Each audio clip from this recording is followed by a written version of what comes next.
Welcome back, everyone, and today we have a highly requested video, Magic versus Bird, a courtship of rivals, HD. Damn, I mean, hey, when it comes to Bird and Magic, you guys already know, shit. This might be the greatest rivalry in basketball history, Obviously, we got, we have contenders like, LeBron, Steph, Kobe, Duncan, things like that, but when it comes to, Magic and Bird, these two didn't just compete, they, literally saved the NBA, in the 80s because, as we know, in the late 70s, the NBA was struggling and these two changed everything, basically.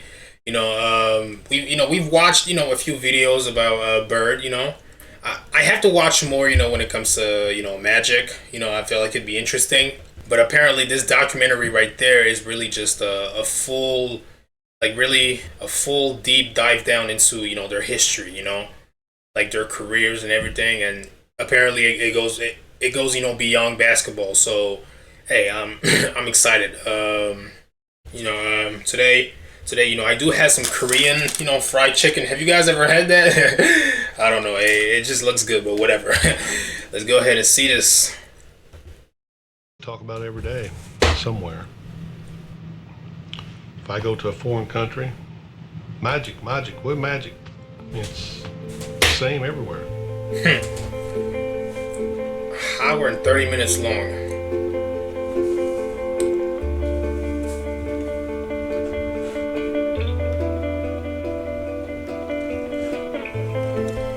We don't have to see each other. We don't have to say hello. We don't have to call each other.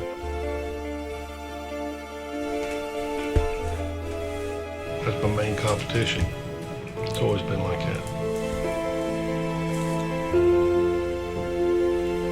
You got this tight bond with this cat, and you don't have to see him for a year or two. Facts. But you're always gonna be linked to him. Yeah.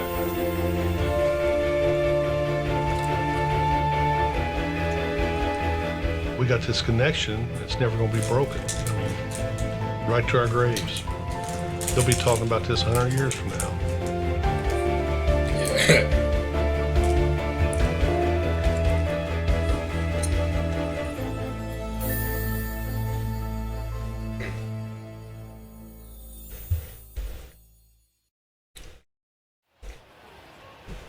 It all began here in Salt Lake City, Utah, on the night of March 26, 1979. It was the NCAA championship, Indiana State versus Michigan State, a game that still ranks as the highest-rated college final ever on television. A game that's now remembered as a prologue to a rivalry that transformed a sport and intertwined two legacies. Yeah, But on that night, March 26, when it comes to their college careers, as far as I know, this is where it all started. Imagine coming into the league with this type of history. This is like destiny type rivalry. They already had those reputations on them. Magic, flashy, smile, L.A. Bird, trash talker, blue collar, Boston, and it's like, bro, these two, they were already labeled as the complete opposites, and that that's what made it perfect, Hollywood versus hard hat mentality, But damn, yeah, let's go ahead and see it. 79, the first time Magic Johnson and Larry Bird ever went head-to-head on a basketball court. They were simply two young men trying to win a very big ball game. Well, this is probably the biggest game I'll ever play in my life, and I just feel like, I'm representing not only myself, my team, but we're representing our school and our town of Terre Haute. Well, it's a dream come true, really, for me. I won the state title back in my home state, and then my next accomplishment was going to the NCAA and playing in a game like tonight in the finals. They were two stars thrown together by the cosmos to compete, but only one of them had been groomed for the spotlight. In his case, it seemed since birth. I think his upbringing in East Lansing really put that smile on his face in the beginning, and it never came off. Born August 14, 1959, Irvin Johnson grew up in Lansing, the gritty industrial capital city of Michigan. Raised under this little roof, he was one of Christine and Irvin Johnson Sr.'s 10 kids. Christine was a school custodian, while Irvin Sr. worked 2 jobs nearly around the clock. My father, he got up early every morning, 6 o'clock or so, and he went to work on his trash hauling truck every single day. Around noon, he would come home, catch a nap, and then he worked for General Motors for 30 years. And he won an award for never being late and never missed a day. As a youngster, Irvin displayed his own strong work ethic on the blacktop. I was out there all day long. Before we went to school, the bus leave at 7:30. I was out there at 6:30 working on my game. My mother sometimes had to bring me food, or she would have one of my brothers and sisters go get that boy so he could eat something. From a very young age, Irvin knew what he wanted to do. He had it all planned out. My dreams were to play in the NBA and become a businessman.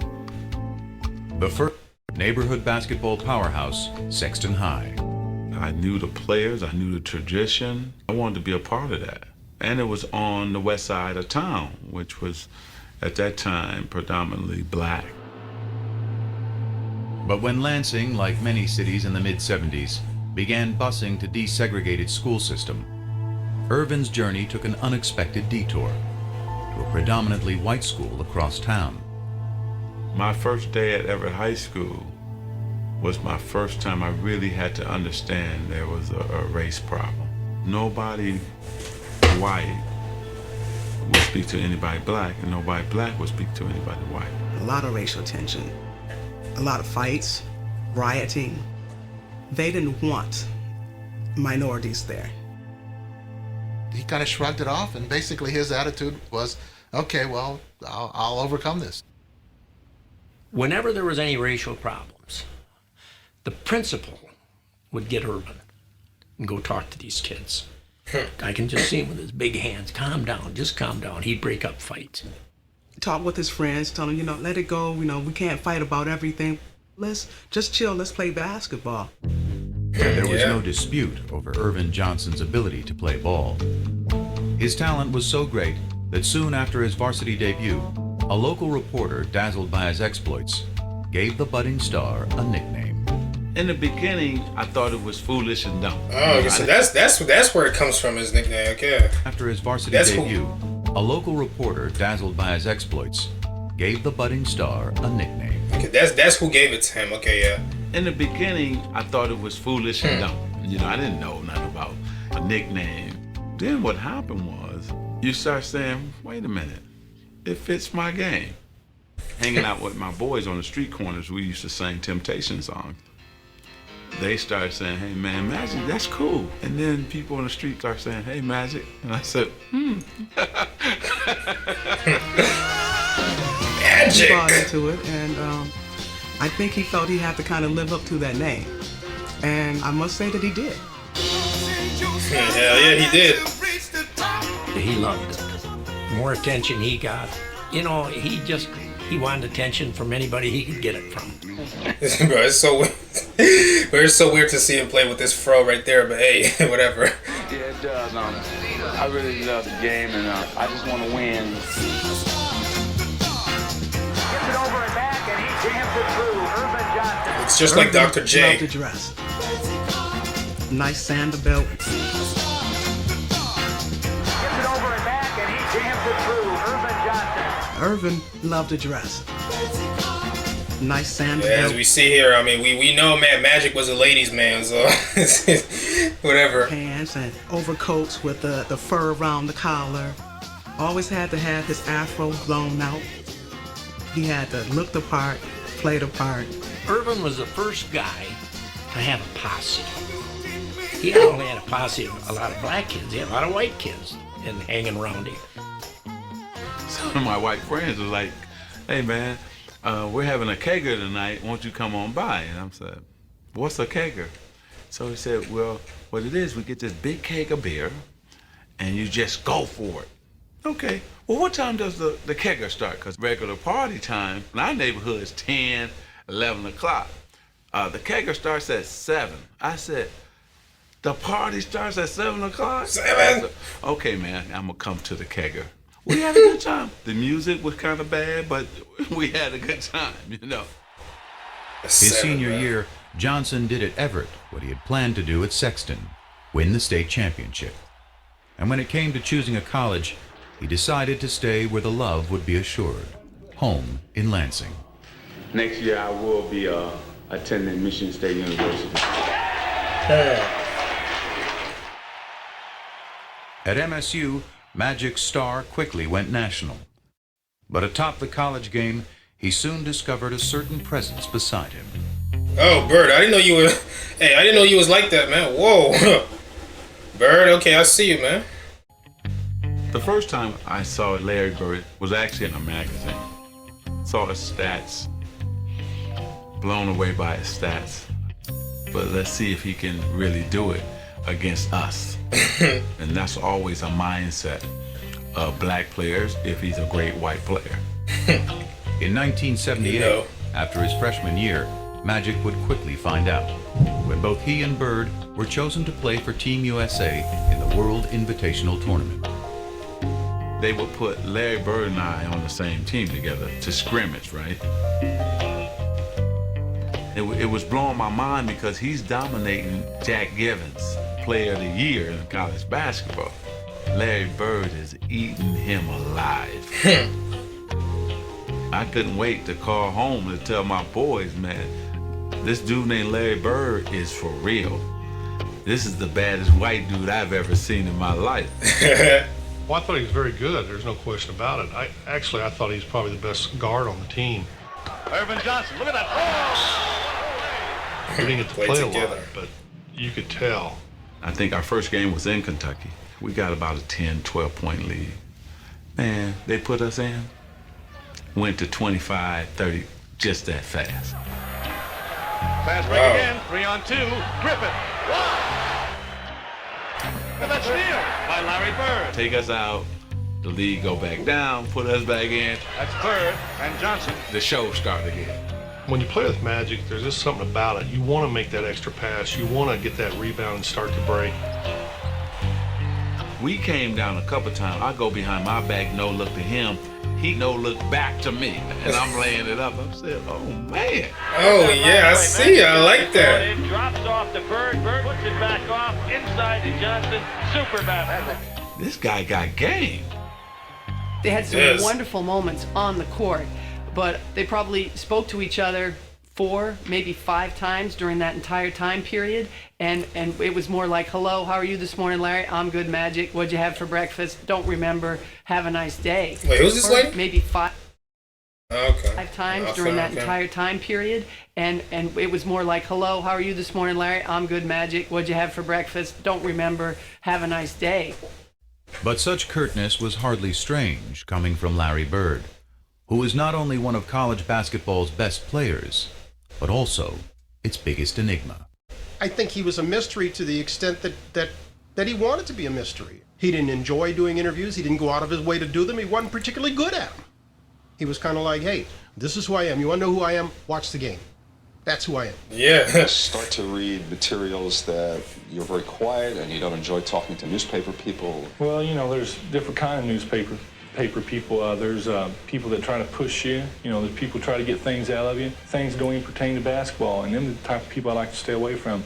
He didn't want people talking about his family. He didn't want his mother to have to deal with that, or his siblings to have to deal with that. You got to remember where Larry came from. You know, Larry was raised in a 2 or 3 room house on a railroad track. Their family probably lived on $50 a week. He was raised tough. Yeah. It's not used Larry to Joe Bird grew up in southern Indiana, in the twin towns of French Lick and West Baden. The Valley, as locals call it, was a tough working class area. Tiny and remote, it was one of the poorest places in the state. Damn. I didn't know that people made millions of dollars. I didn't know that everybody had a family car. I was in my own cocoon. I was in a small town with the people I knew, and I thought I would live there for the rest of my life. Arriving Pearl Harbor Day 1956, Larry was the fourth of 6 kids born to Georgia and Joe Bird. Early on, he and his older brothers earned a reputation around the valley.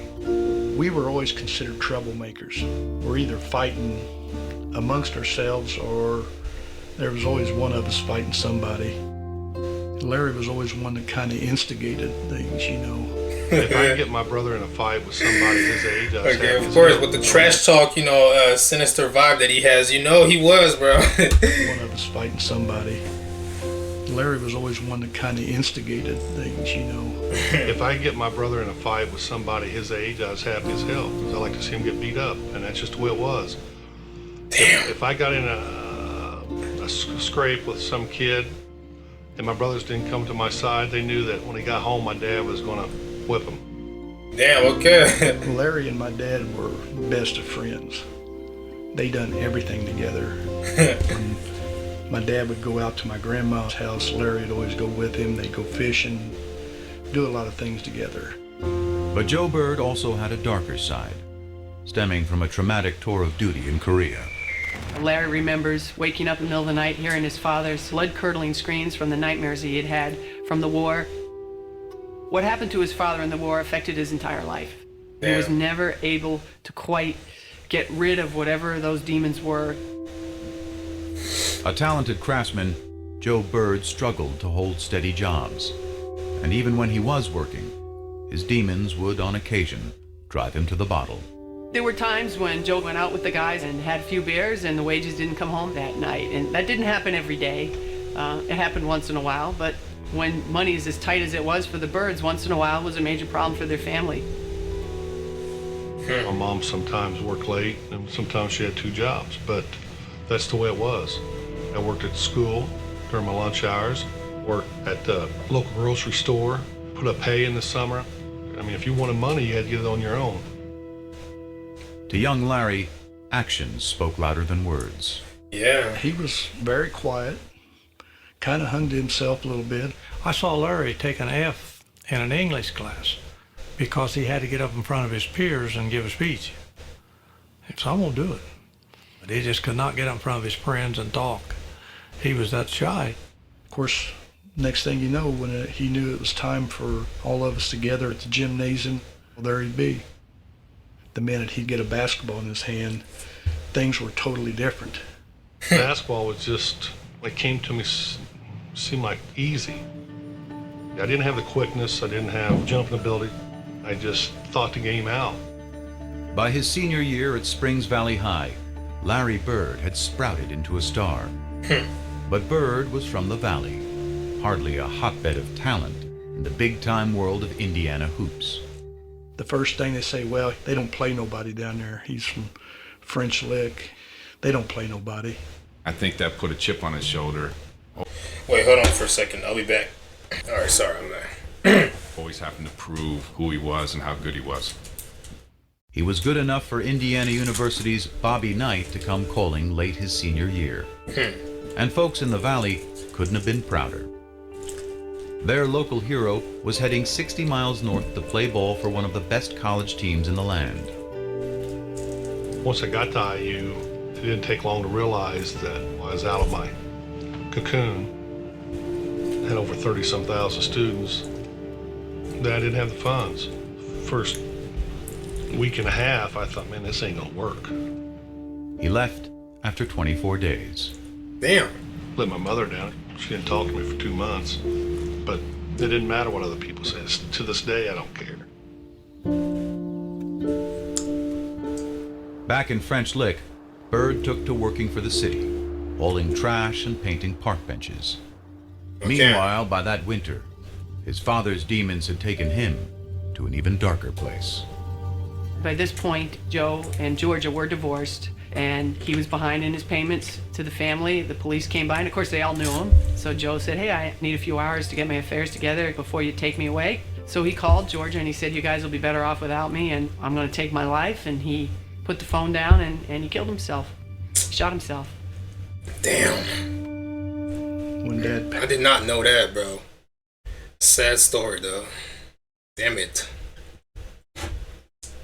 passed, you know, it hurt Larry. I mean, that was his best friend. is gone now. But Larry didn't show it a lot.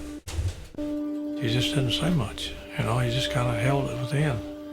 I never heard him speak out about it at all. I was mad when I heard about it, and I was madder after the funeral because I thought he sort of cut out on us during a tough time. But you know, he went through a lot in his life. He did what he had to do. If Bill Hodges hadn't been as persistent as he had been, Larry Bird might never have existed in any of our minds. I believe that with all my heart. I really do. It was Bill Hodges, a young coach from Indiana State University, who convinced Bird to give college hoops another shot. So with a promise to his mom to graduate, Bird headed to Terre Haute and ISU, a school that never so much had been to the NCAA tournament. It's crazy. He had literally quit, bro. And then he gave it another shot, bro. It's like, damn. That just shows, that just goes to show you, man, bro, it was meant to happen, bro. Once I started playing, it's the same old thing. You know, he's at a small school and he ain't playing against anybody, which is fine. Still dominated. Wherever Hoosiers gather, they no longer talk Still dominated. whether Indiana has a new state bird. Now his claim to fame is just the way he plays the game. Indiana has a new state bird. It's not the Cardinal now. Hey Larry, take a bow. Indiana has a new state bird. By the time he had led tiny ISU Well, this as a song is senior right. to a 33-0 record and a spot in the '79 title game, Larry Bird had become, alongside Magic Johnson, the talk of college basketball. Just a year after sharing the court on Team USA, they were back together. And the day before the big game, Magic couldn't wait to greet his old playmate. Indiana State was on practicing, and we were waiting in the tunnel. We got there early. I wanted to definitely say hello to Larry, you know. When they came through, it was like nobody was saying nothing. I wanted to go toward him, like his guys, like made sure that he didn't say nothing. And then they kind of started snickering, like, Michigan State, you in trouble. We're going to kill you guys tomorrow. I probably did snuff it. I don't remember it, but I'm sure I did. I didn't want any, you know, like I call it love fest, hugging and slapping high fives with the opponent. You're there for a reason. You're there to win a game. That just said it's on now. It's on. It is Indiana State against Michigan State. I'm Bryant Gumbel, and the fans here are going bananas. I mean, let's face it, if Larry Bird were black and came from Chicago, it wouldn't have been as big a deal. They were polar opposites. One black, one white, one outgoing, one shy. That was the charm of the attraction. The Bird against Magic. All of the superlatives have been used, and believe me, all of them have been warranted. Heading into the tournament, Magic was the bigger star. But by tip-off, it was Bird, having hardly missed a shot in the semifinal, would become the focus of fans and, more importantly, of Michigan State. We actually had two men on Larry everywhere he went. There he is, Dick. Look at they have him sandwiched in completely. They didn't play a box on one, you know, 4 guys on Larry and 1 on the other 4, because they didn't have a lot of talent. You know, if you stop Larry, you pretty much stop them. Look at the pressure. Yeah. 2-3 net, and he's short. I didn't play well at all. Biggest game of my life, I didn't play well. Bird, way short. I think our length and our size, our jumping ability was able to bother him. Bird hanging, can't score. Damn it. I didn't shoot well. Missed, I think, 3 free throws. Larry Bird has had a cold shooting night. I battled him, but I didn't have it.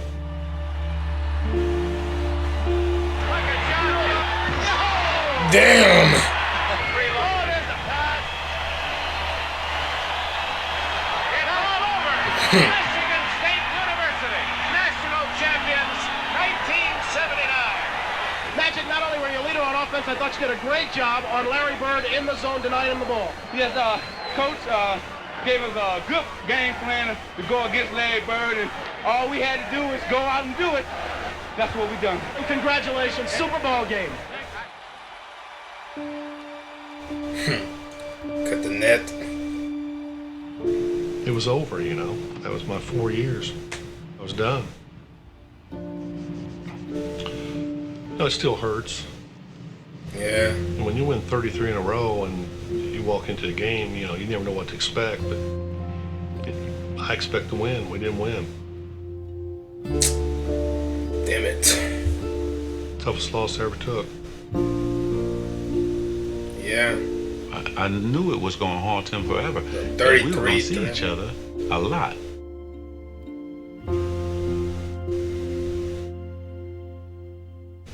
The National Basketball Association, in its 33rd season, is troubled by diminishing crowds and declining television ratings, signs that fan interest may be waning.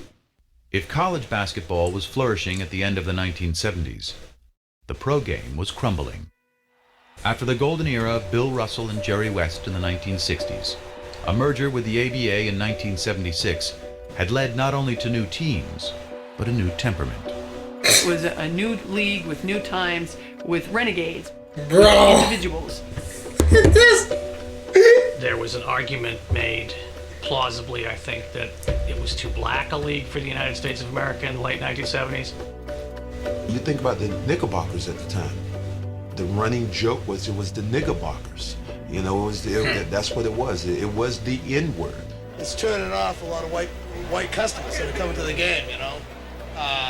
Why? I think there's a conflict between the white and the black, and I don't enjoy going to the basketball and seeing all black players. I mean, I think when they said too black, they meant not just in terms of color, but in terms of style. Let me get mine, and the hell with yours. Basketball for us was about the best moves. You wanted to be that big player that everybody talked about. You wanted to be the one. You didn't think about winning championships or team play. And those were just the issues on the court. The NBA had this image of an all-black league with a bunch of guys who did drugs. The teams were losing money, and they had no sponsors. And that's pretty much a death knell right there. It's a known fact that you need your white superstars. You just need more white ball players on the team for the white fans to identify with. And in the newest member of the Boston Celtics, that's exactly what the league appeared to be getting. There's hope he can help solve professional basketball's difficulties, which some say are compounded by a question of black and white. The Great White Hope. What does that mean? Well, you know, it's very hard to say because there's a lot of great white players around, and I just hope that I can just fit in as well as some of them that has fit in. He ran away from that designation. He made it very clear, almost from day one, that he was not the Great White Hope. You know, the great players are the black players, and they're the best. Such deference meant little to black Celtics like Curtis Rowe, Sidney Wicks, and Cedric Maxwell, who looked at Bird and saw not the Great White Hope, but another case of Great White hype. He didn't impress me no more than any white guy I've ever seen play before. I think that you would say that most black players at the time were racist, in the sense that we did not think that you could find a white guy who could play better than any black guy. When I walked in the first day of camp, them guys were on the floor stretching, and here comes the white savior, here comes this, here comes that. I sort of enjoyed it, because I knew I was going to battle them all day. But Curtis and Sidney didn't last long. They didn't even make it through the first practice, and they were cut. So then it was just Cedric. I'm thinking, oh, he's slow, he can't get off a shot. He's not that strong. This is going to be a layup. Bam, knocks down the jump shot. Yeah, keep judging a book by its cover. I mean, hey. Look. Gets the ball again. Bam, knocks down another jump shot. Now I'm thinking like, okay, hey, you know what? I'm gonna D this guy up. I'm gonna show him what it's like. 20 feet away. Bam. 25 feet away. Bam. My mind just goes to the, damn, this white guy can play. It was a good thing. The storied Celtics might have been the winningest team in NBA history, but they were fresh off their worst season in 30 years. And in Bird, they had a player who was not only supremely talented, but tough enough to take on any challenge. I always played like everybody in the world was against me. Oh! Everybody was against me. I used to think up things to get me rattled before a game. He knew how to fight. I know that from off the floor. One night, somebody was giving one of his buddies a hard time, and Larry went over and, said, hey, this is my friend, and this guy was a pretty good sized guy. By golly, they go out back, and the guy turns and says something to Larry. Larry hit this guy, and I caught him. Hit him so hard, I go, whoa. He was from the old school, and that's how he played. Larry Bird plays it to the hilt, baby. I played the game hard. Played rough. There was no frills about him. He came in, he threw elbows. There was nothing smooth about Larry. New Englanders like that. They're hardworking people. They like that's how people view them, and that's what Larry was. Larry Bird follows his own shot. What the hell? They also like what the hell? I've never seen this. People view them, and that's what Larry was. Larry Bird follows his own shot. They also like winners. And when Bird led the Celtics to the NBA championship in just his second season, he was finally one of those too. Boston loved Larry Bird. It just wasn't so clear at first how much Bird loved the city back. There's only one place I'd rather be, French Lick. Thank you. Man, Larry was almost agoraphobic in his treatment of anything outside his hometown. He wanted to be the Wizard of Oz. He wanted to intimidate people and keep them at bay. The further we are away from each other, the more I like it. I had a nice little house. I had my little yard. I want to go from there to practice back. If we had a game coming up, I want to go there, the game, and back home. It was all basketball. My whole life was basketball. If he was just sitting there with just me, you were looking around mumbling, trying to find things that we had in common that we could talk about. Now we start talking about basketball, we start talking about players. It was, it was great. U.S. history?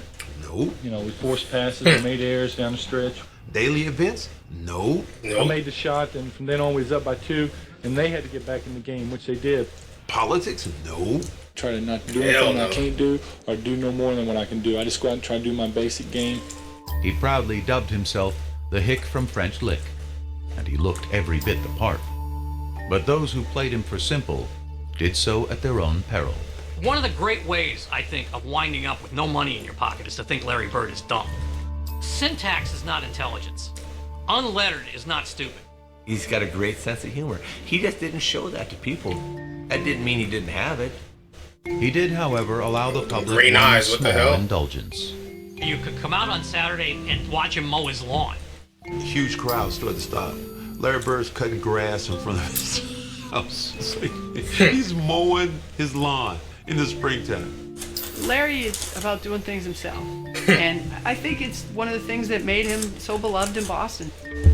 But as Bird navigated through his new world, he still had one eye fixed on a familiar foe in a faraway land. Magic! What tripped me out was I'm riding in the limo, and I'm seeing orange trees and lemon trees in people's front yards. I said, stop, I gotta go pick an orange. Are you crazy? I said, no, I gotta do this.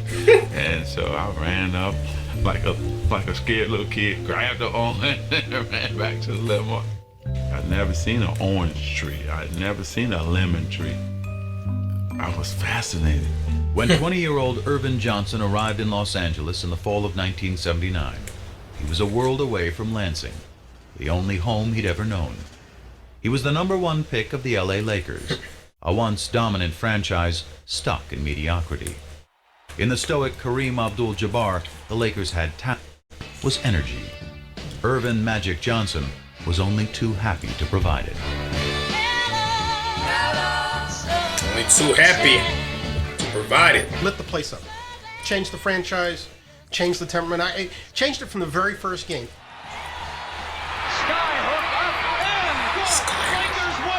here it was, the first game of a long season against the lowly Clippers. And Magic was embracing Kareem as if they'd just won their 10th straight championship. It was like, man, this is a different kind of dude. From the day he arrived, he became the prince of the city. He reminded me of a guy who wakes up without an alarm clock. And that's what I used to always say. I want to be happy enough to wake up without an alarm clock because I want to go into my work. It's like Stan Smith, American Dad. He had it, what it is.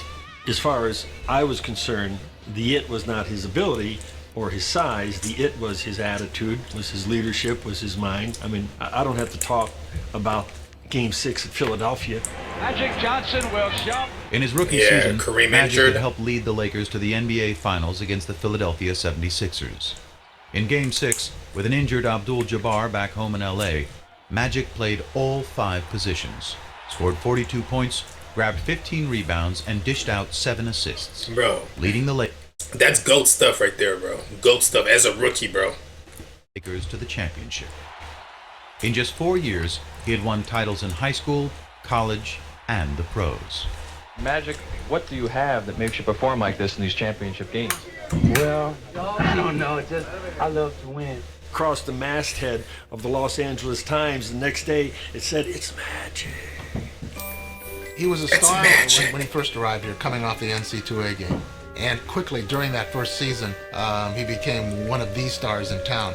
But that game put him on another level. That made him the star in town. It's funny how I wanted to meet the celebrities, but they wanted to meet me. I was like shocked.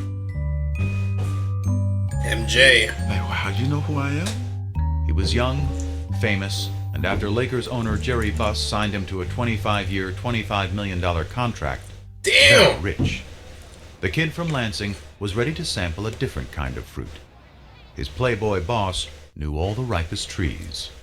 I said, oh, I'm hanging with him. When they were coming into the box, and he had 10, 20 of them, and look, Irvin, which one you want? And I was like, oh, okay, it's like that? Okay. And he said, I'm going to take you to the Playboy Mansion. What? The mansion? No, you're kidding. I said, yep. So I went there, and my first time, I'm bagging up like, I can't believe I'm in, but I'm bagging up away. You know, it's like, I'm scared to death. Probably 10 guys to 100 women, you know. What, was she naked? Everybody think it's sex-driven, but it's really not. You have dinner, then you watch the latest movie. And then, of course, I don't want to ever say that sex wasn't involved, because if you meet somebody, that's what you wanted to do. You did that, but it's really a great experience to go up there. So yeah, I had fun there. He came to LA like the Pied Piper. You know, people were giving him this and giving him that, but he stayed pretty grounded to the game. Everybody was getting high then, but you can't even smoke a joint around Magic.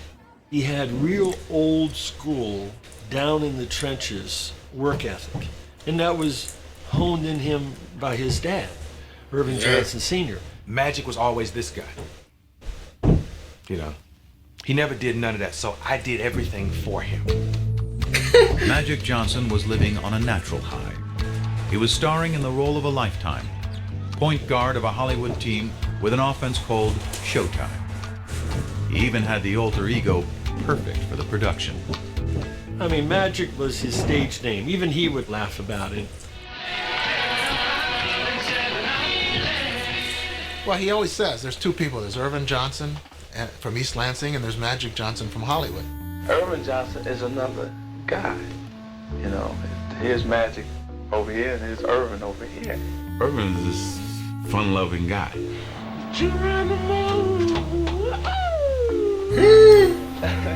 Magic was so serious and dedicated to his game. And he was a crazy, crazy competitor and a crazy man. Irvin, I think, is the smiling kid from Lansing. I think Irvin died about 25 minutes after the NCAA championship game. Irvin doesn't have the ego that Magic has. Magic got a crazy ego, And winning is everything. And Irvin wanted to, along with Magic, conquer LA. After having led the Lakers to 2 NBA titles in their first 4 years in town, Magic and Irvin were well on their way.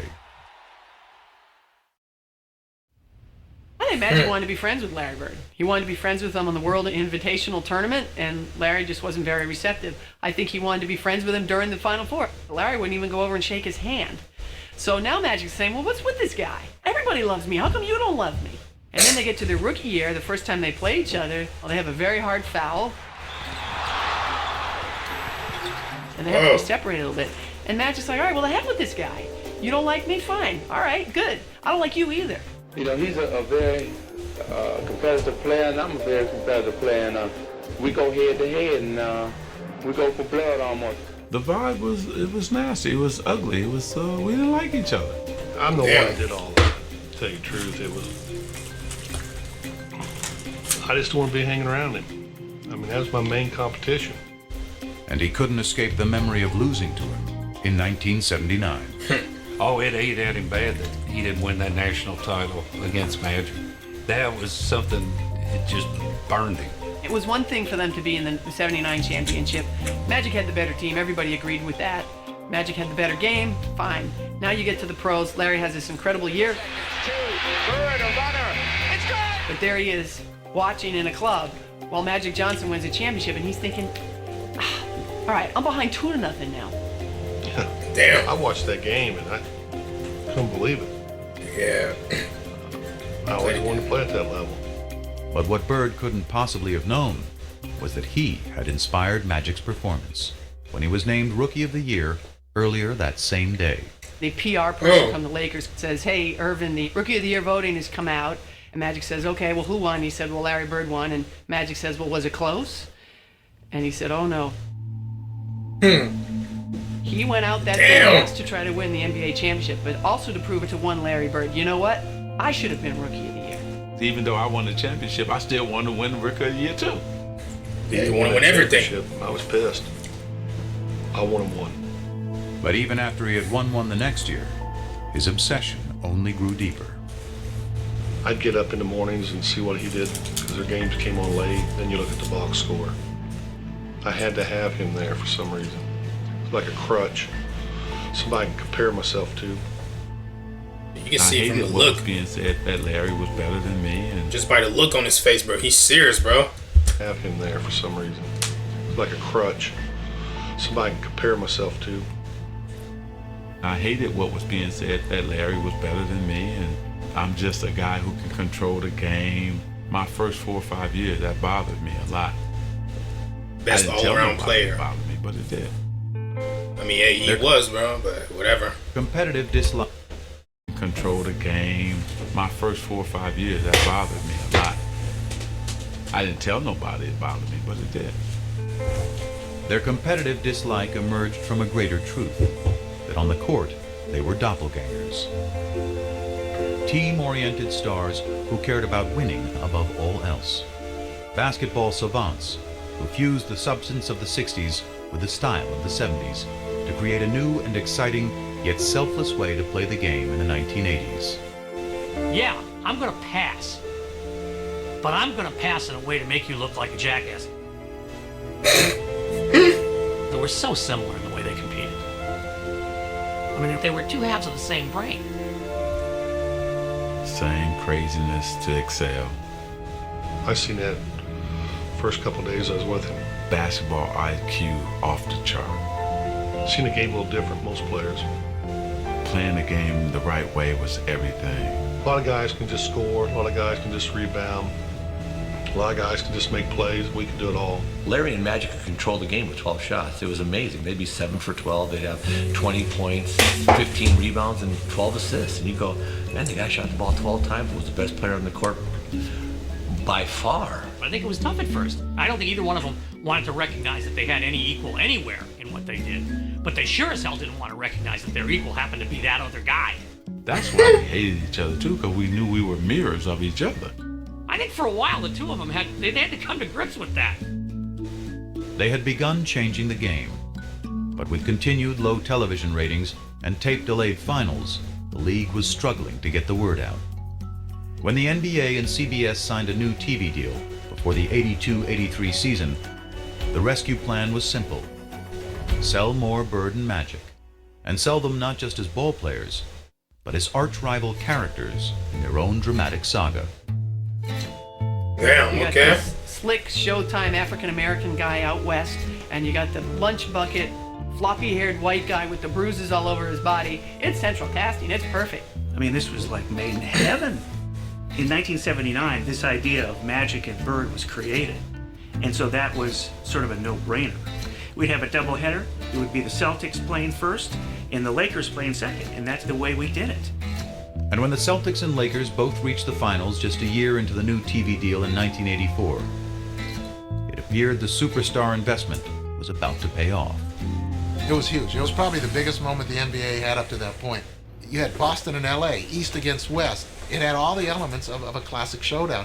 Including what was becoming the most inescapable element of all. Did we know that the blacks and whites were lining up, the whites with the Celtics, the blacks with... Of course we knew that. Even in the Celtics' own backyard. They land at Logan Airport in the 84 finals. He's getting accosted by various people who were telling him Larry's going to take him down. But this one older African-American gentleman comes up to me and goes, Magic, I want to wish you well, good luck, I want you to crush the Celtics. And he said, oh, well, where are you from? He said, well, I'm from Boston. And he said, you're from Boston and you're rooting for the Lakers? I thought everybody here was crazy about the Celtics. And he looked right at me and he said, now why would I root for those white boys? Damn. Boston, after all, was a town still scarred by the ugly busing crisis of the mid-70s. A violent period of urban unrest during which white had been pitted against black. The resulting taint on the city nationally, coupled with a Boston roster littered with white players, affirmed to many black Americans that the Celtics were not the team for them. Even today, people said, you played with the Celtics, and you know, I hated you at that time. You know, I wanted Magic to win. I didn't want that damn Larry Bird to win. We had all these black players, but they looked at us because we had Larry Bird leading us as a team that was white. They were perfect archetypes for what was becoming the biggest story in sports. But for the real-life players, the narrative was much simpler. It's finally going to happen. We get to go head-to-head again. It's just a matter of rolling that ball out there and let's get it on. Welcome then to the Boston Garden and the start of the NBA World Championship Series. I'm Brent Musburger. In each of the last 4 NBA World Championship Series, either Magic or Bird has competed. But this is the first time that the two have gone head-to-head for the title.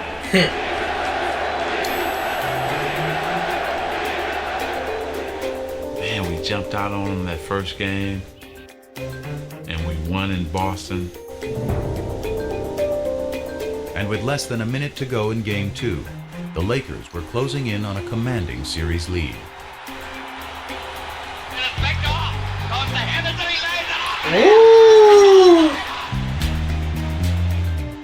From that point on, things began to crumble. Down to 9 seconds. Magic holds the ball. Magic trying to work on Maxwell. Magic has still got it down to 2 seconds. 1 second. He's going to have to shoot it. He doesn't get it off. Put the clamp. Cheesy Johnson dribbling the timeout. Come on. What are you doing? What are you doing? The Lakers regained their stride in Game 3, only to be rudely knocked off it again in Game 4. And now let's watch it. Cooper and the Celtics have the bench is empty. When Kurt Rambis got taken out, we started fighting instead of playing. Kareem swings the elbow and now is yelling at Larry Bird. Jaw to jaw. And it made us realize we were not mentally tougher than the Celtics. Magic's just not himself. To be sure they won't let the time run out as they did in Game 2. Harris Damn, man. The Celtics call a timeout. There were a number of places where, Irvin didn't do what people expected him to do. Tied at 123. He misses the first. Johnson misses the both. Celtics want a timeout. The despondent Magic Johnson goes to the bench. Bird, turnaround, hits. Bird.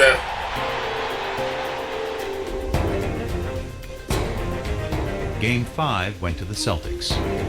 Game 6 to the Lakers.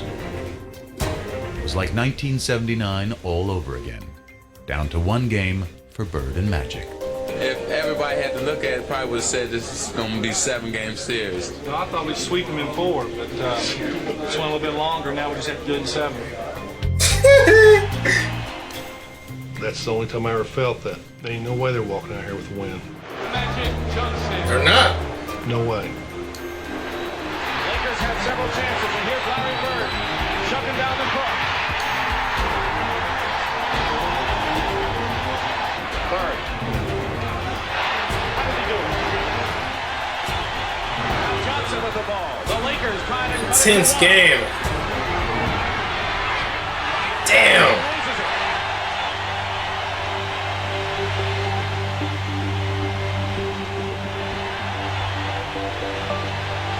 The Boston Celtics are the NBA World Damn, yeah, when everyone ran on the court.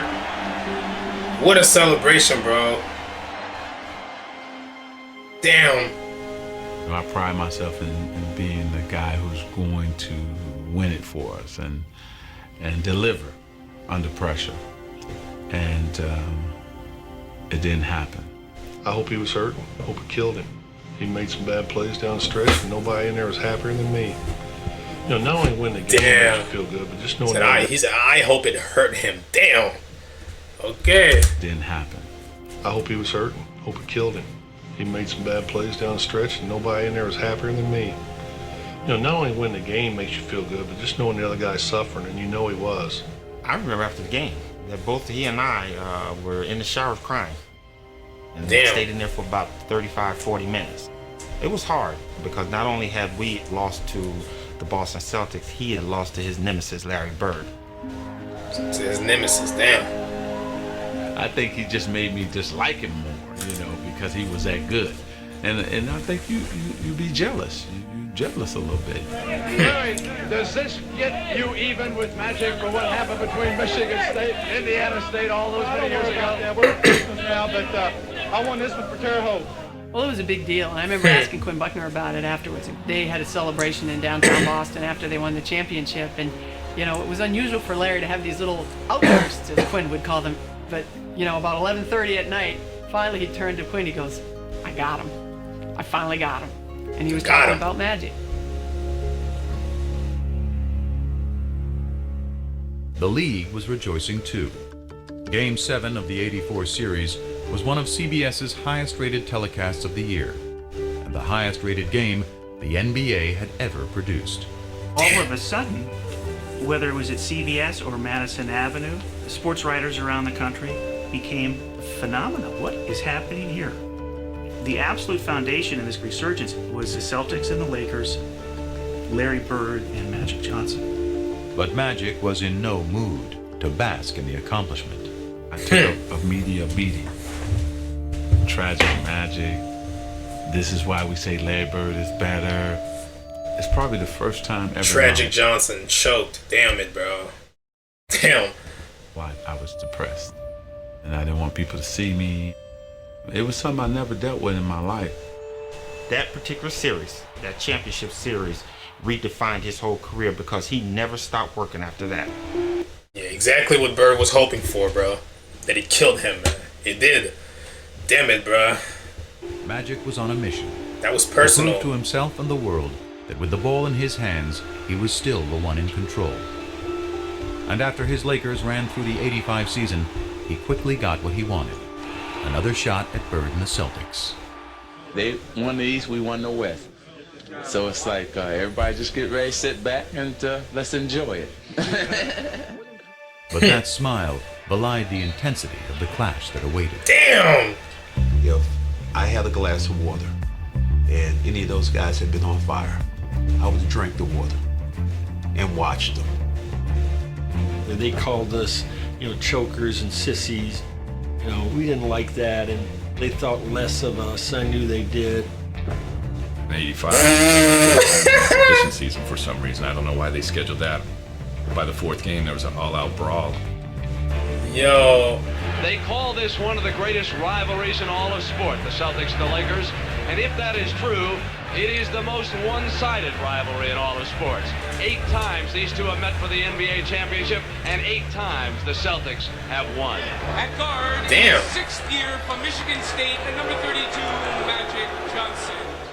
But in the '85 finals, Magic changed the script. Over 6 grueling games, he masterfully controlled the pace with all-around brilliance. Damn. He has a triple-double again. Behind their point guard, the Lakers finally knocked out the Celtics, winning the clinching game in the Boston Garden. 3 in 6 years, LA comes to Boston and wins the world title. Redemption for one Magic Johnson. It's a long year last year to wait for this moment right now. Magic had evened the score with Bird on the NBA floor. But the significance of their rivalry and their relationship was still just taking hold. Damn. It's crazy to think that. Hold on. I'm gonna go get some water. I'll be back. Alright, I'm right there. Damn, this is crazy, bro. Hey, we're already like, what, 51 minutes in? Because I can't lie, bro. At first, I didn't even want to watch this whole thing, because it's like, bro, an hour and 27 minutes, bro. It's like, but bro, I didn't even see time, actually go by like this, bro. That's how interesting this documentary is. Damn, bro. Has me captivated like this. Damn it, bro. And so far now, we got to see, the NBA revival era, with these two. It's crazy to think that at some point, the NBA wasn't even always global, But these two made the league, watchable again, with that rivalry, Like this wasn't just players. This was franchises, cities, and cultures. Damn, bro. Interesting, bro. Anyways, let's get back into it, bro. Crazy. I said, you're crazy. I'm not shooting no commercial with Larry. So I said, okay, what, we're gonna shoot it in LA? I would never went to LA to film it. Well, where are we gonna shoot it?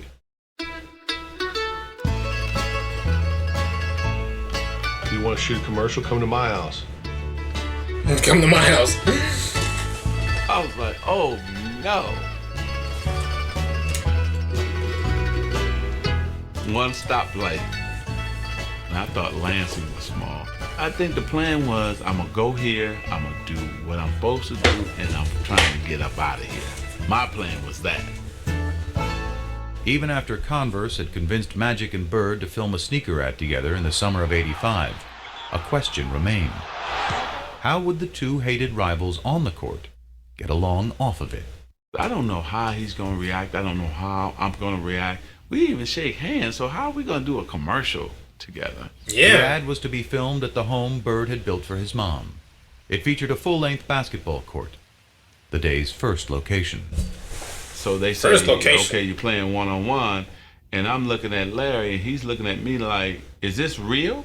Are we playing? Because, this is Magic and Bird. I could just hear Larry, starting in on, well, you bring it to the basket, and I'm going to send it 30 rows up.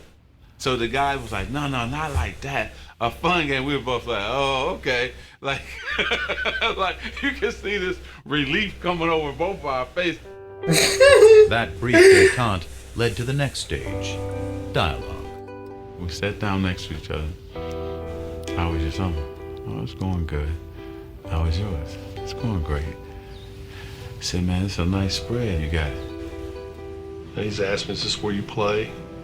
I said, yeah, I play here if it's not windy. If it's raining or windy, I go to the gym. But this is where I do all my work. I said, the tractor, you work on the tractor? He said, man, I work on this tractor every day. Larry Bird work on a tractor? He said, yeah. It's just them two walking and talking, and every once in a while they'd stop and one of them would say something, and then they'd start laughing. Then they said, okay, break, it's lunch break time.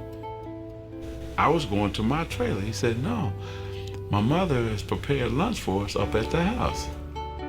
We went up to the house and we sat down there and we talked, and My mom, my brothers thought the world of him. His mother was so nice, making sure I had enough to eat. I just saw my mother. It was crazy. He charmed her. Meek said, but that's Magic. He makes everybody feel welcome and warm, and he's a con man. And while Magic charmed Georgia Bird, it was someone else who intrigued her son. He met Irvin at lunch. Irvin is a good dude. I like Irvin a lot better than Magic. I was of just course so he happy does. to finally be Irvin with him, because Magic was like, I don't know if I want to get to know this guy. But Irvin got a chance to talk about family, how he grew up. We just became two relaxed guys, just talking.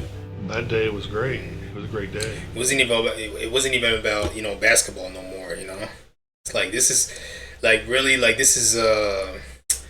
really what real competition looks like. You battle someone so much, you end up respecting them so the most. It's like iron sharpens iron. That's a strong emotional reaction moment. Beautiful day. Still, for Bird, ever the competitor, that's all it was. Just one day. Magic thinks the next year, okay, well, now we're great friends, so, after the game, we're going to go out, we're going to have a beer, and Larry's like, no, you're right. I know you better. You're a good guy, but I still don't want anything to do with you. He's a happy-go-lucky guy. If me and him got to be really good friends, to go out on the court, he could still play the same game. I couldn't. I mean, that's just the way it is. Damn. But when the ad hit the airwaves, for others, the perception changed. I saw those limousines going through the cornfields, and I said, no, they didn't sell themselves out. I heard Converse made a pair of Bird shoes for last year's MVP. Yep. But they made a pair of Magic shoes for this year's MVP. Okay, Magic, show me what you got. Yeah, this commercial. This is really a business thing. The Bird shoe, the Magic shoe. And maybe that's where the business thing started to get bigger and began to trump who they both really were. It polarized the whole idea of lunch bucket versus Hollywood, white versus black. Just cemented all the differences between them. Kids weren't wearing black gym shoes because they didn't want to be associated with the Larry Bird camp. You wore your white Converse. The basketball rivals had morphed into cultural warriors, and race, more than ever, had become an unavoidable part of the conversation. Yo! But nothing about Bird and Magic had ever been as simple as black and white. One of the big reasons this rivalry became so emblematic of so many things is because it was an easy dichotomy for people to understand. But it's crazy to simplify it as saying white people like Bird and black people like Magic because 13% of the country is black. But it wasn't like 87% of basketball fans preferred the Celtics. Who's your favorite basketball player? Magic Johnson. Who's your favorite movie star? Eddie Murphy. Pina, all you ever talk about is nigga this and nigga that. And all your favorite people are so-called niggas. It's different. Magic, Eddie, Prince are not niggas. I mean, they're not black. I mean, let me explain myself. Has the N-word ever been used by a white person to describe Irvin? I doubt it. But as Magic enjoyed his image as a crossover star, it was Bird, the one-time great white hope, who had further emerged as the polarizing racial figure, due in part to that era's increasingly conservative political climate. The rolling back institutionally of the achievements of the civil rights movement were going on apace from about 1975 on. But the triumph of the movement that rolled them back took place in the 1980s. And I think there was people who were very aware in the black community of what was going on. And I think there was a lot of sublimated frustration. And I think one of the ways it got sublimated was into basketball. And I think Larry, through no fault of his own, was the receptacle within which the lingering resentments somehow flowed. And after Bird led the Celtics to the championship in 1986, his third in the pros, winning his third straight MVP award in the process, the resentment grew. I always felt that the press was biased in favor of Larry Bird. It always felt to me like they were gonna make Larry the hero. You know, you'd see somebody score and Larry would be in a cast in a suit on the bench and they'd say, Larry Bird made that possible a couple weeks ago when he told that guy he could do it. And he just did it. They gonna get his motherfucker the assist and he not in the game? Not to be racist, but we have a white guy who's the best in the world. It's predominantly a black sport now. And you got a guy like Larry Bird who can't run, who can't jump, but can do everything out there. And that don't mean nothing to me. It don't mean anything to me. It never has. I don't know why. I mean, am I doing something wrong here? Bird may have sought to avoid the conversation entirely, but the more he won, the less he could escape it. Yeah.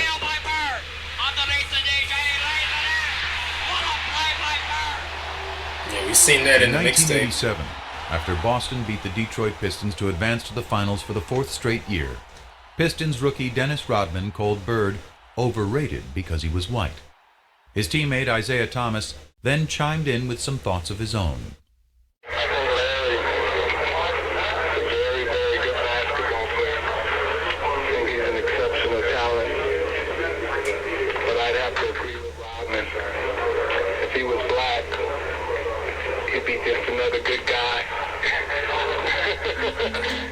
I can remember. Oh, for real. In the locker room. There's not too many black guys who was doing, you know, what Bird was doing. Can't lie. I can remember in the locker room, I think it was Jack McMullen came up to me and said, Isaiah just said, boom, boom, boom, boom. And I go, so? He didn't care. So? He didn't care. Everybody else around him cared very deeply in the days and weeks, as it turned out, ahead. I mean, the media made it out like it was something, but it didn't matter to me what Isaiah or Dennis Rodman said, and it still don't. It has no bearing on what I do in my life. He doesn't see race. He really doesn't. And he could have.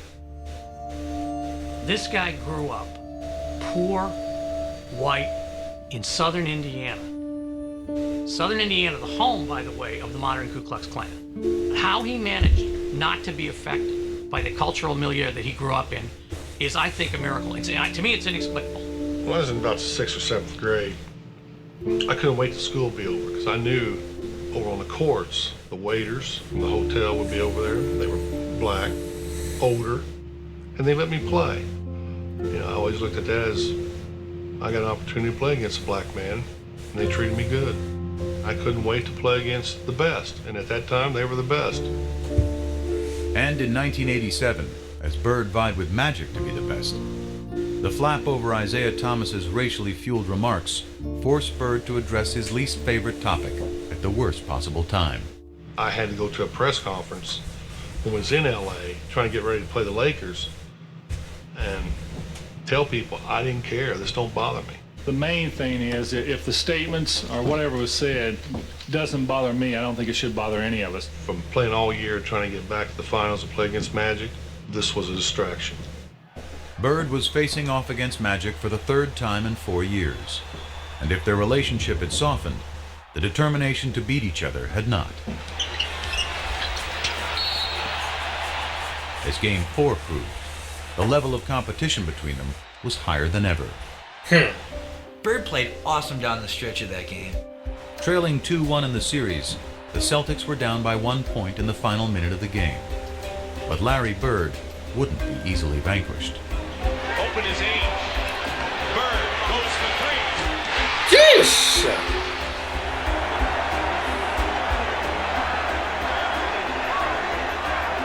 With 7 seconds left, the Lakers still had life.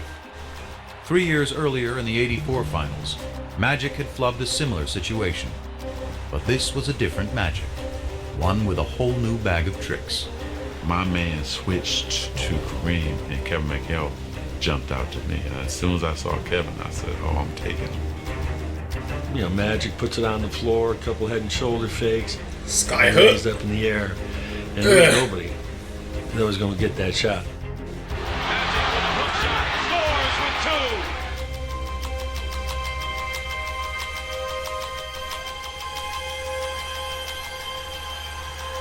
I remember after they called timeout thinking, there's still a shot here. Celtics may still win this game. Well, they set up a great play. Bird walked Worthy all the way up, forced the denial all the way up. We've done it before. clear everybody out, go to the ball and break the corner. He caught it here, and as he caught it, all he had to do was turn. He just turned, and he just let this thing go. Bird fires it. Got a wide open look, couldn't believe it. And I'm standing right there. It is straight as an arrow. Dead on. Damn. Lakers have won. And we're lucky because it was right on line. He looked at me like, how did you ever leave me that wide open? You gotta be kidding me.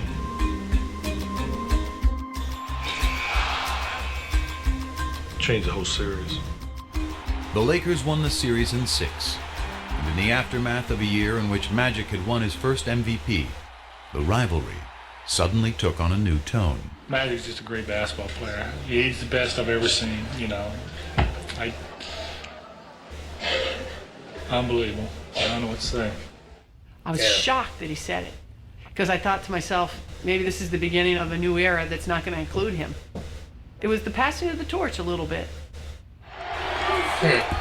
After vanquishing Bird in '87, Magic wasn't done winning. The following year, he squared off in the finals against his good friend Isaiah Thomas and the Pistons, beating them to become the NBA's first repeat champions in 2 decades. Damn, okay. By the dawn of the 90s, he'd won 5 titles, played in 8 finals, and equaled Bird's MVP tally of 3. But the more Magic won, the less Irvin seemed to be around to reap the spoils. Once I tasted the champagne and the championship, I wanted more of that and more of that. So Magic kept growing because we were successful. And the persona and all of that came with that. The Prince of LA was now the king. And in Hollywood, being royalty had its perks. What was Irvin Johnson's vice? Now, you know my publicist wants me to say winning. But women loved Irvin. Oh yeah, we know that. Before voicemail, they used to have these mail slots in the hotels where you leave your key. And when we get into a town, Irvin's mail slot would be so packed, and it would be just Susan and a phone number, Linda and a phone number, Joyce and a phone number. I mean, that was every city, every time. I was on top of my game as Magic, so I needed all that around me at that time. The women, the this, the that, Hollywood. Yeah, that's a lot of ladies, bro. Magic was living in a context of sybaritic excess from the minute he walked in the door, and he developed a sweet tooth for it. Sex with several women at the same time. Yeah. Like I said, women have different fantasies. I've seen this interview. Yeah, he did talk about also, like, you know, elevators or whatever. Sex with several women at the same time. Yeah. Like I said, women have different fantasies. Some want to be with 2 or 3 at a time. You know, one time I had 6 at one time. That's just... I really do believe he looks upon Magic Johnson as a movie character he played. I think Irvin got This dude, he stayed getting the buns, bro. Buns after buns after buns, bro. You know, one time I had 6 at one time. That's just... I really do believe he looks upon Magic Johnson as a movie character he played. I think Irvin got overwhelmed in LA by what it meant to be a star.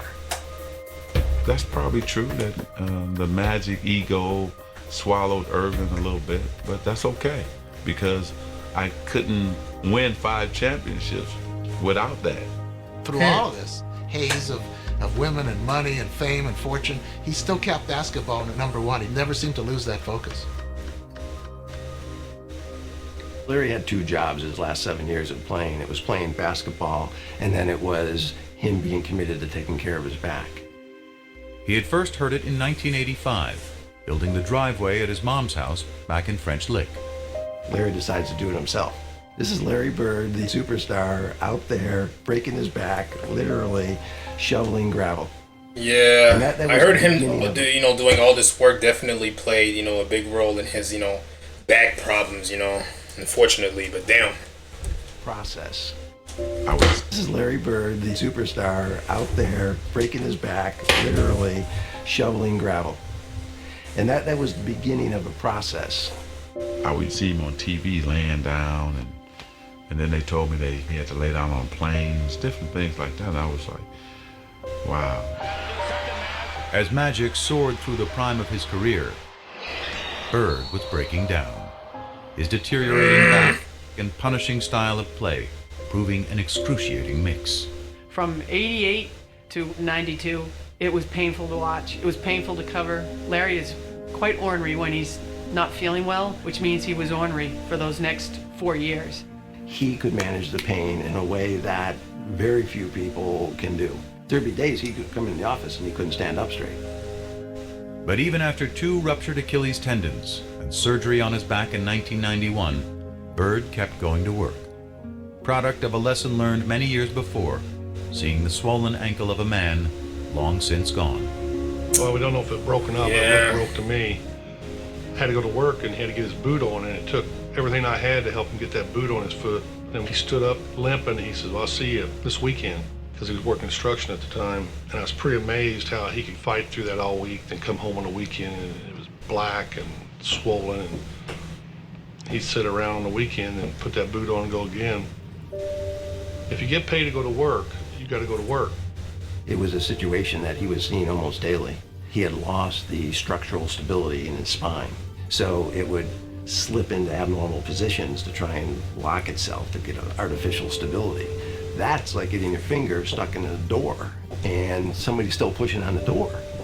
So what he do was unlock his spine, realign it, do techniques that would hold that for 4 hours, 6 hours, that type of thing, and then he'd go play basketball.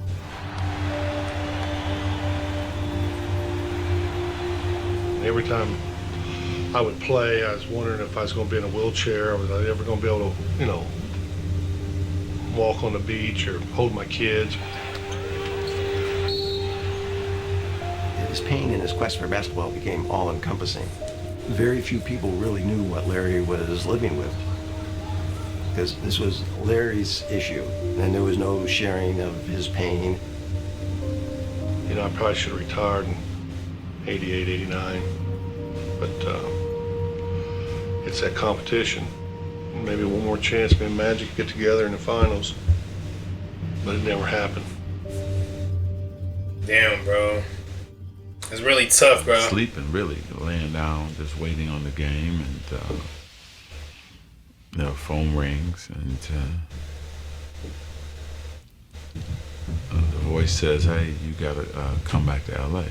And oh yeah, like his positive test, whatever. Why? Well, I can't tell you until you get to LA. So I said, okay. 2 hours later, he was in the office of Lakers team physician Michael Melman. Dr. Melman starts to tell me that, through the physical that I took, that they discovered that I had HIV.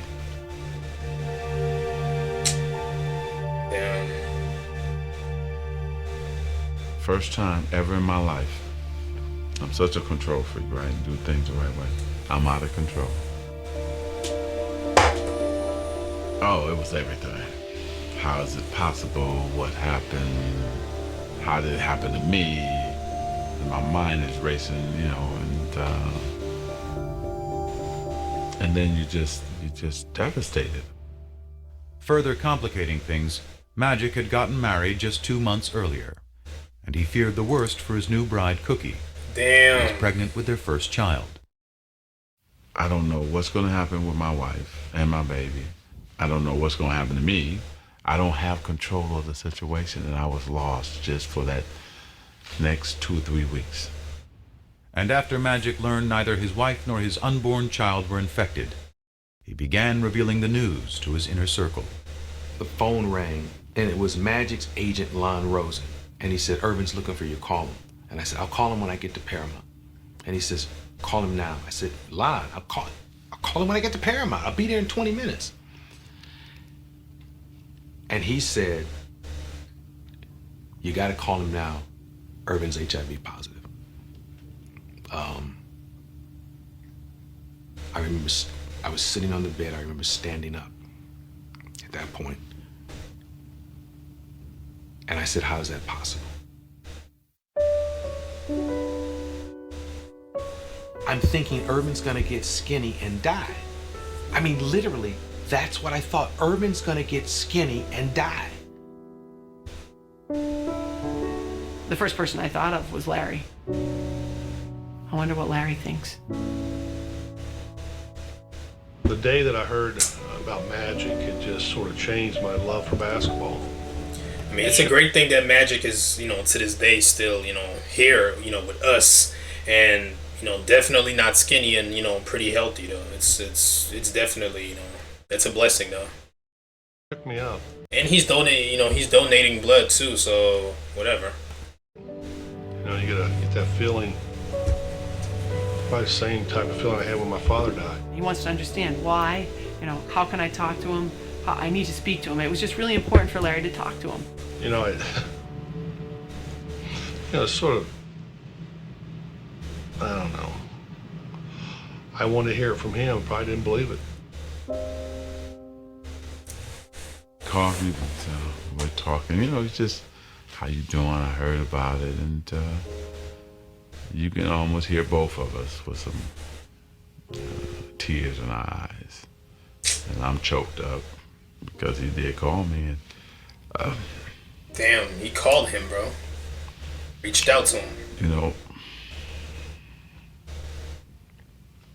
When something happens. And it's crazy because at that time, we all know HIV was like a death sentence at that time, in the 80s, yeah. So the context matters too. To you.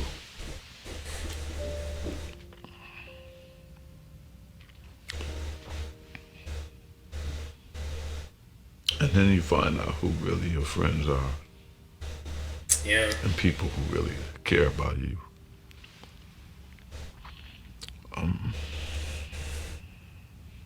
You figure all those battles, all those things we had to go through as warriors, as competitors, and as men. And here this man says, hey, you know what, man, you're okay. And so that was the greatest moment for me too, to have him check on me and to make sure I was okay. Yeah. First of all, let me say good late afternoon. Because of the HIV virus that I have attained, I will have to retire from the Lakers today. It's the only press conference I've ever been in where I've seen reporters cry. I mean, we thought this guy was in total denial. I plan on going on living for a long time, bugging you guys like I've always have. We thought this smile was going to be wiped off his face forever, and he was going to die. We're going to watch him die in public. I just remember in the room he was joking, and I'm sitting there looking at him crying, and he's like, "Coop, man, I'm gonna be okay. I'm gonna be okay. It's gonna be all right." I am gonna go on. I'm gonna beat it, and I'm gonna have fun. Sure, come on. You're gonna beat this? And to him, it was a contest. Larry Bird and Magic Johnson, AIDS and Magic Johnson. It's same thing. It's just a different game, different rules, but I'm still gonna win. He wasn't planning on going nowhere. Urban was planning that day to find the right medicine, to eat right, get rest, and live forever. That's what he was planning. Thank you again, and I'll see you soon. But as Magic put up a positive public face, his nemesis, still out of sorts, shed the mask he had hidden behind for years. He was visibly like, wow, how could that happen? It really set him back. Probably the two toughest days I've had since my father passed away, and I've been very depressed and sort of been out of it. I listened to him talk in this press conference about how devastated he was, and I remember thinking to myself, goddamn, Larry found Urban. Just out of the blue, something like that happening. It's just, I've never had, other than one other instance, and I was hoping I'd never see that again, because I remember how I felt weeks after that. And yesterday was Just a sad day. And at his game that night, Bird was forced to confront pain he couldn't so easily play through. Yeah. First time ever. And really last. I remember we played in Atlanta. Had no feel for the game, you know. This wasn't a good time to be out there. Never had that before. That night he threw a pass. I'll never forget it. He threw a half-court pass behind his back for a layup. And if you blurred your eyes, just squinted your eyes, it looked like magic. And that was Larry saying goodbye. Oh, damn. You know, I mean, this competition thing is amazing. What it does to you. What you put your body through and what you do and what you say and how you feel. And knowing that he's not there wouldn't feel right. But I think it's all them years that, you know, what's he doing? What if he's practicing this hard? I bet he shot 500 shots a day and I didn't get 500 in. It's always that mind games. Bird played through the 91-92 season, his last in the NBA. But a part of him was already gone. I didn't check the papers anymore. You know, it didn't matter.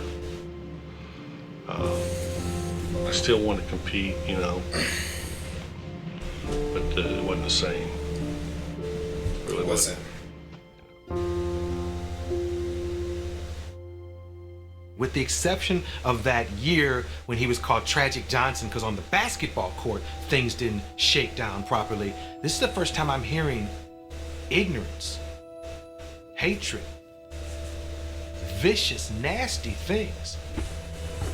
There was some of my former teammates who had their own little things that they were talking about and why this happened to me. You know anybody else that's heterosexually got it? Come on, man. You in denial. I've been called gay, faggot, urban's lover. I've been called all that shit. Lon Rosen got a call from Isaiah Thomas asking, you know, I keep hearing Magic's gay. And Lon said, well, for crying out loud, you know better than anybody he isn't. You're one of his best friends. And he said, well, we don't know what's going on in Hollywood. And the fact that Isaiah was questioning why he got this, I think it was really, really hurtful to him. Bro, what the hell?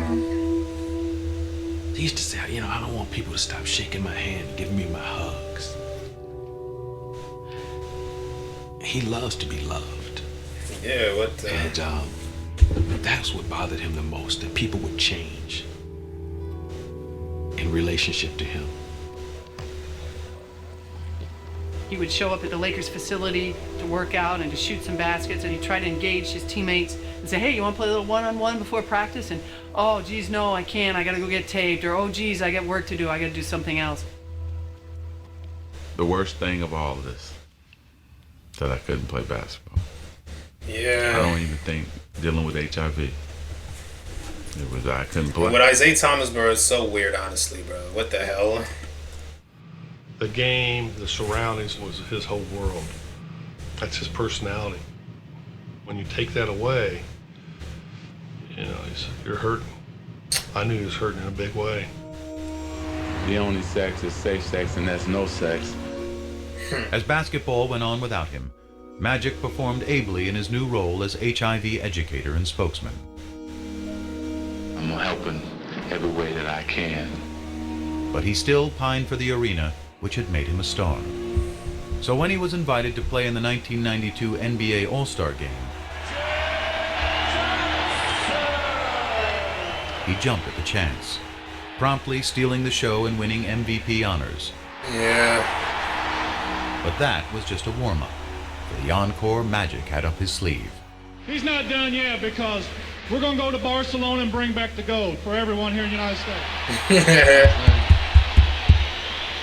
The dream team. For the first time ever, NBA players would be competing in the Olympics. And Magic, armed with a message, was not about to miss the show. It would have proved to people that you were not going to get the disease playing against me. And then also for me too, personally. You know, it was therapy. It was a way to say, man, yeah, you get to do this one more time. There was also one other perk. I think playing with Larry was very important. That's something they talked about. I mean, he was going to be on the Dream Team. He was going to be with Michael. He was going to be with Barkley. But he was going to play with Larry. Magic kept saying to him, I just want to get you out on that court one more time. Let's just have one more sequence like we had all the way back in 1978. But it was interesting that with Magic being the one that was HIV positive, he felt great. He was in the best shape of his life. He had worked so hard to make sure he didn't go there as a token player. And here was Larry, who couldn't even practice, who could barely move.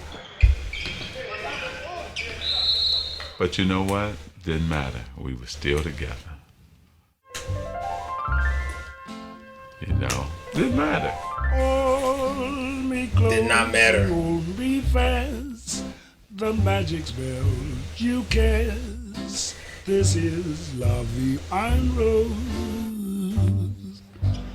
When you kiss me.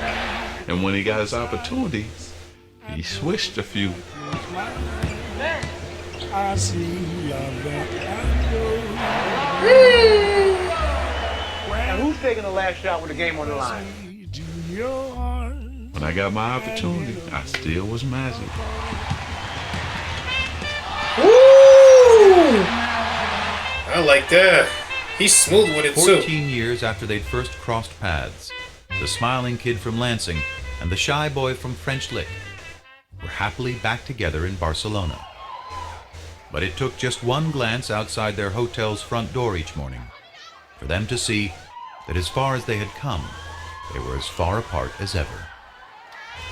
The only way you walk up that door if you wanted attention. But I asked this guy, I go, how can you get around this? There's got to be a way. Lo and behold, there was a side door. You can go wherever you want. Yeah. I was going to tell him about it, but seeing that smile on his face, the closer you got to that front door, come on. He didn't want no side door, you know Urban. He'd go right in the middle of them. Turn the long way, sweetheart. There you go. I'm going out the front because that's who I am. I don't go out the back. I don't go out the side. That's not me. If you want to go somewhere in a hurry, there's a... Yeah, you see it for real. Like, they were just total opposites, you know, of each other, man. Damn. And I found it. I respected him for that. And so, hell, I would try to find a side door for him. A side door for him. And we never tried to change each other. That's what made this relationship great. Yeah.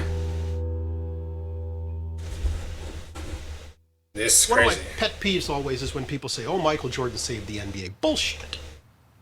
Bullshit. Magic and Larry saved the NBA. I mean, technically, yeah, because, like, you know, the NBA was already revived by those two by the time Michael Jordan took over, you know? NBA. Magic and Larry. Magic and Larry. Bird and Magic. To the millions who once watched them, now more But than definitely ever, Michael Jordan, you know, took it up a notch, you know, and definitely to a whole new level, you know, but yeah. they are inseparable. A pair of athletes thrown together by the cosmos to compete. A pair of men who discovered a bond in the midst of that competition. Decades removed from the height of their rivalry, their bond endures. Two impossibly different men with a connection only they can fully grasp. It's almost like a private little club, and only the two of them are in it. And every once in a while, they need to show up to have a reunion and pay their dues to each other. But they don't need the day-to-day contact that most friends need. It's just not that kind of relationship. I always get this. It's respectable. Feeling when I know I'm going to see him because he makes you feel good. You know, he really does. He's unbelievable. He's very private, but if he's your friend, man, you got a friend for life. For life. And Larry Bird is a straight shooter. He'll tell you when he don't like you. That's one thing I wish I could have from him. That he has that I don't have. I wish I had that. I mean, he walked in there, this whole room would change, and maybe that's what I always wanted to be, but I just couldn't.